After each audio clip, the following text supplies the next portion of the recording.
এর মধ্যে আত্মীয়তা করতে গেলে না সেখানে মূল্যায়ন থাকে। আমি তো বুঝি না এরকম কিছু হবে। মা বলতেছিল এই সময়টা নাকি মডার্ন, যুগটা মডার্ন, আর এই মডার্ন সময় মেয়েগুলো অনেক বেশি মডার্ন হয়। যখন তখন বিয়ের পর রং বদলে আমি কিছু করতে পারবো না।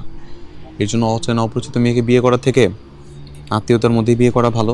পরিচিত মেয়ে থাকলো, কিন্তু কে জানতো এটাই আমার জন্য কাল হয়ে দাঁড়াবে।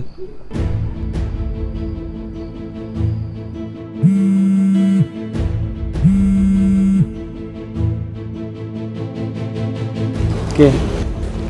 পুতুল। কোনটা ধর। ইচ্ছা করতেছে না। আমার কাছে হ্যালো ভাবি, আমি নোমান বলছি, জীবনের বন্ধু। ও ভাইয়া, জীবন কোথায়?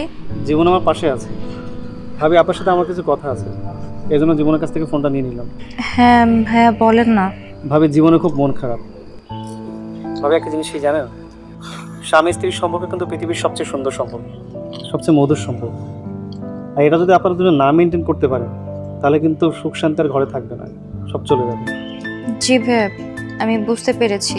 আসলে ও আজকে এখান থেকে যাওয়ার পর থেকে আমার মনটাও ভীষণ খারাপ হয়ে আছে।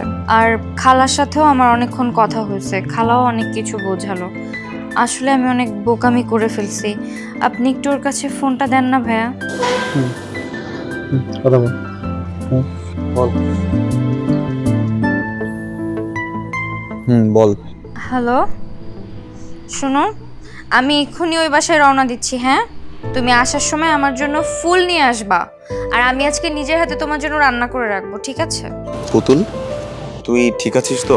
বুকে কেউ কখনো তুই তাকারি করে বলে? হ্যাঁ, মিষ্টি করে তুমি করে বলবা, বলবা যে বলো সোনা তোমার জন্য কি আনতে হবে, ফুল আনতে হবে। তুমি আমার জন্য ফুল নিয়ে আসতে বলেছো, আমি অবশ্যই নিয়ে আসবো। আজকে থেকে আর তুই করে বলবো না, শুধু তুমি। তুমি বলো তোমার কি ফুল পছন্দ, আমি তোমার জন্য দোকানের সবগুলো ফুল তুলে নিয়ে আসবো, কিনে নিয়ে আসবো, ঠিক আছে?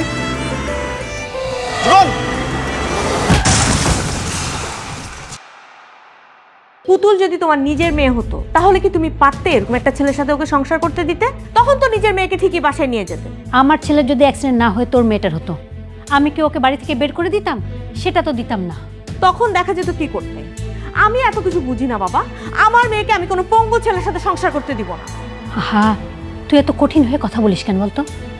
জীবন শুনতে পাচ্ছে তো। জীবন শুনতে পাচ্ছে বলে কি আমি সত্যি কথাগুলো বলবো না? 2 মাস হয়ে গেল অ্যাক্সিডেন্ট হয়েছে, ও তো নিজের পায়ে সোজা হয়ে হাঁটতেই পারে না। ডাক্তার তো বলেছে ও হাঁটতে পারবে না। এভাবে কেন বলছিস? ওর চিকিৎসা চলছে তো। আপা, দুলাভাই মারা যাওয়ার পর জীবনের ইনকামে সংসারটা চলছিল, এখন তো জীবনের ইনকামও নাই। আমার মেয়ে কি তাহলে না খেয়ে থাকবে? না খেয়ে থাকবে কেন? আমরা খেলে পুতুলও খাবে।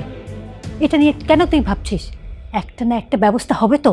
আমি এত কিছু বুঝি না, আমার মেয়ে এখানে থাকবে না, ব্যাস এটাই আমার ফাইনাল কথা।